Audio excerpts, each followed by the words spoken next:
And I wish I could hear that music. I really do. I couldn't help myself. What's playing? Sandstorm. Sandstorm. The reason that my friend Freddie on First Sip is playing Sandstorm, tell him what it is. Tell him why you're playing Sandstorm, Freddie. Well, it's because of hashtag fullback, baby. Yes, sir. It's our guest. Bring him in. This is what we do on First Sip. We have great people come in. We talk to them about what they're doing so that you can get fired up. We know Patrick DiMarco. We've seen him playing for Carolina. We've seen him in the pros. And now he's here on First Sip, and we're going to talk to him right now. Good morning, Patrick. Good morning. Appreciate the nice intro and Sandstorm. I was ready to go. Yeah, I know. I wish I could have heard that better on my end. Let me ask you this, Patrick. When you hear that song and you go back to your years at Carolina, what do you feel inside? Do you still feel anything? Old and washed up, but man, you play that song, I can get you 2 or 3 plays. I can get you 2 or 3 plays. Yeah, you can get us 8 yards.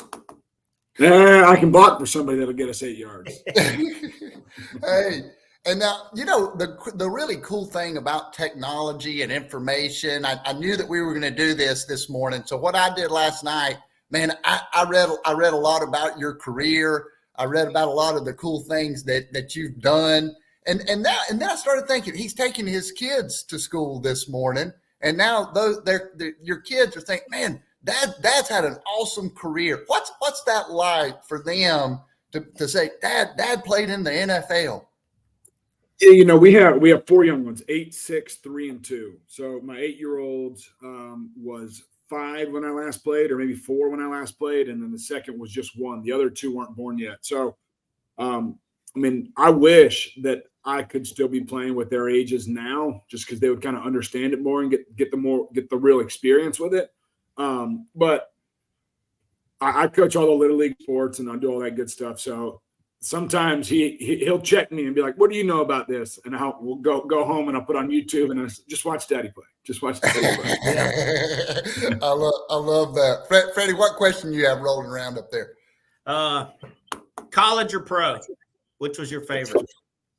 I mean, 2 completely different elements. I mean, pro ball, it's very transactional, very business-like. I mean, there's only 2 guys on the Atlanta Falcons roster currently that I played with, and I was there 7 years ago, so it wasn't that long ago. But in college, you're sustaining friendships and relationships that'll last a lifetime. The NFL is just a little too transactional. So people ask me who my best friends from the NFL playing days were. There's 5 or 6 that I'm still pretty close with, but I mean, the entire roster from college I'm still close with. Let me ask you this one. This one came to me last night. You had an incredible year in 2014, and you know, just looking at the trajectory, what happened? Can you look back on that year and say why is it that everything lined up? And I'd love to hear what you think about that.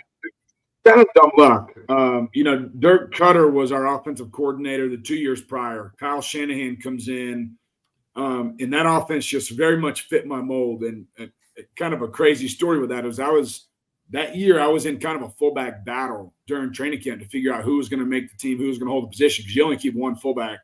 And there was another kid named Colin Mooney, who was a military kid, short, squatty, strong, fast, like looked a lot better than I did on paper. And I remember, like, after the second preseason game, the wide receivers coach who I was close with, Terry Robisky, basically came up to me after a practice and was like, "Hey, dude, this is not your job. This other kid in the meetings upstairs, this other kid's beating you out right now. You better level up or you're going to be gone." And I kept talking with him, and I said, "Well, what things do I need to work on to get there?" And he kind of laid out a plan for me. So Terry Robisky helped kind of catapult my career.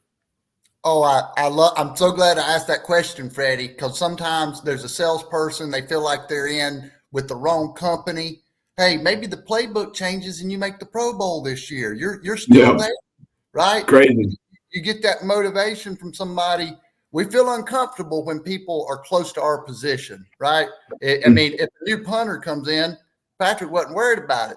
A fullback comes in, and now you got to up your game. I love that. We're talking mindset this morning, and now we're going to roll into this right here. Quote of the day. Quote of the day. Quote of the day, Patrick. Words of wisdom. You've heard a lot of pregame speeches. What quote sticks out in your mind? So I'm sticking with the football realm of things here. And this quote is from Tom Landry, who was a World War II vet, played 7 years of pro football, and then ended up being the first ever head coach of the Dallas Cowboys and coached there for 29 years, won 2 Super Bowls, I think 13 division championships. But the quote is, a champion is simply someone who did not give up when he wanted to. And I can say that as a father, as an athlete, in many regards of life, there's been many times where I've wanted to just quit and say, hey, that's too much, that's too hard. But that's not an option. It's not an option when your career's on the line, when your family's on the line. All these things are there for you to support. Do you apply that in business after your? You can look people. I really suggest folks go back look at Patrick's career, but you stayed at it. You kept and made like you say, made the Pro Bowl. Is it the same in business? Where does it apply? There's time. I've transitioned from playing professional sports for a long time. Football is a part of my life from the age of 8 until the age of 30, 34. Because last year I even coached at the university for 2 years. It is a big transition. There's a lot of times still in today's world in real estate development that I'm overwhelmed, that I don't know the answers. I'm still developing. So it's all about staying the course and continuing to study, and knowledge is power. So continuing to lean on mentors and people that know a lot more about this business than I do, bring them in on meetings, pick their brains. There's times where I'm overwhelmed and I'm like, man, is this going to be too much? Am I ever going to really pick this up? I'm 12 months in, and everybody has said that it's a 2.5-year plan. You won't know and own commercial real estate until you're 2.5 years in. And I'm as a football player, it's like, how's my grade? Did I do good or do bad? I need to know right away. I know, did I make my block? Did I make the catch? Did I drop the ball? Like, that's instant feedback. Real estate's slow. And it has been an adjustment to learn that. But, man, it's so rewarding. I've been a part of 4 projects so far in the first 12 months. I'm more on the equity raising portion right now, so I'm raising outside capital. And we've closed on 4 deals. Our goal originally was $5 million. We've raised almost $7 million in the first 12 months. So achieve that goal. And then, it's just about stacking days and continuing to try to level up. Absolutely. I love that. Freddie, were you a Cowboys fan when Tom Landry was back there and Danny White and that crew? I saw some of those videos. Was that in black and white? They come on right after Andy Griffin. Oh yeah, I love me some Cowboys back in the day. But I love that quote, and it's just so important. We had a Navy SEAL on earlier this week, Patrick. He talks about the same thing. Don't quit. You're not going to lose if you don't quit. And on the moment, win the moment, right, Freddie? It's Tom. Your number's called. You got to answer the bell. 5 times he went through Hell Week. Yeah, he said quitting was not an option. Mm-hmm. Hey, we got one more section here. Here we go. Get ready. It's time for the 2-minute skill. My friend Freddie is going to let Patrick know what the 2-minute skill is. It is Patrick's opportunity to teach, preach, coach, or joke, as long as you bring us the goods in 2 minutes or less. All right, so I'm going to kind of piggyback on that quote. Tom Landry, a champion is simply someone who will not give up when they want to. My 2-minute skill is grit. And I'm not sure if it's an actual skill or something you're born with. but it's basically grit is a combination of resilience, motivation, self-discipline. It's about staying focused and determined over long periods, even in the face of obstacles and failures. I was cut 4 times before I actually made a roster. There were plenty of times where I wanted to give up, but that was not an option, like I said earlier. What sets gritty individuals apart is their unwavering commitment. They have a vision where they want to go, and they're prepared to stick with it, whether it takes months or years. While talent is important, a little bit of talent here, grit is what keeps people pushing forward, redefining their skills and approaches through the setbacks. I mean, cut, elevated, cut again, signed to a new team. Studies show that gritty people are more likely to achieve their goals, not because they're necessarily the best at what they do, but because those jokers will not give up. They develop a growth mindset, a belief that their abilities can improve over time with a lot of effort.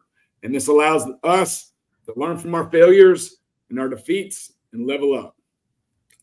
I love that one. I'm fired up, Freddie. I'm gonna have to talk now. Do it. You know, here's the thing. We think, oh man, Patrick's 200 plus pounds. I don't know, 230, 240. He's strong. Yeah, right around there. He can catch the ball. He can block. Man, he's got it easy. No, right? I mean, he's working hard. He's got to overcome himself just like 175-pound average dude does, right? I mean, every day he's got to do somehow when we do that comparing thing, we think, oh, he's got it different. No, he needs just as much grit as the average dude and my friend Freddie, right? Right, Skid? Absolutely. Well, grit happens through setbacks, and some people let setbacks hold them back. And you can't do that. You have to keep pushing forward. The resilience gets stronger. You form grit, and the next thing you know, you're reaching levels that you wanted to. Tell me about that first time getting cut, Patrick. I mean, what was the feeling? It was interesting because I was out in San Diego. I was an undrafted rookie right after the lockout. So just career up in flux, life up in flux. Go from East Coast to West Coast. I'm out there all by myself. 3rd day of training camp, I break my foot. Completely out of my control, all in God's control.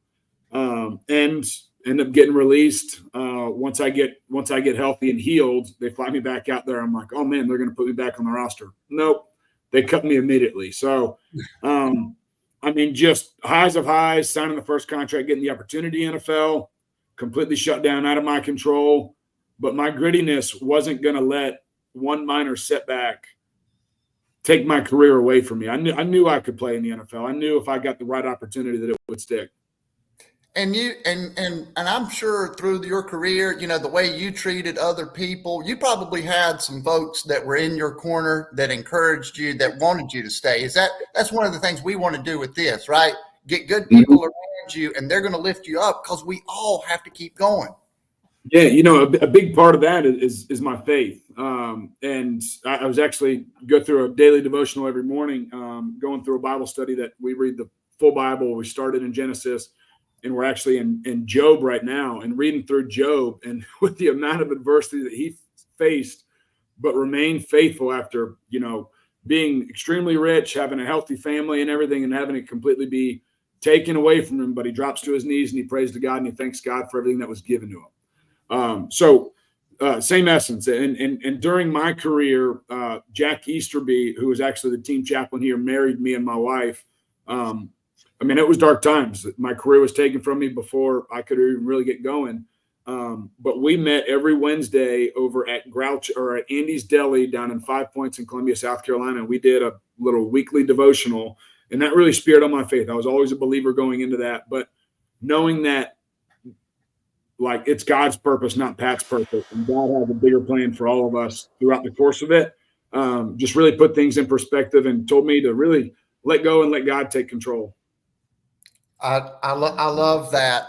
Freddie, any final thoughts before we let Patrick go? Thank you so much for joining us this morning.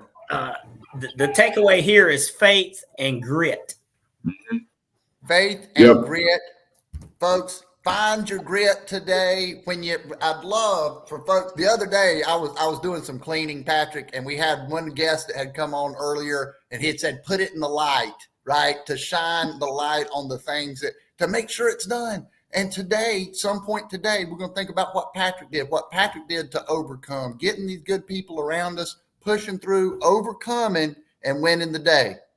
Yes, sir. Y'all have a good one. Appreciate y'all. Let's roll, baby.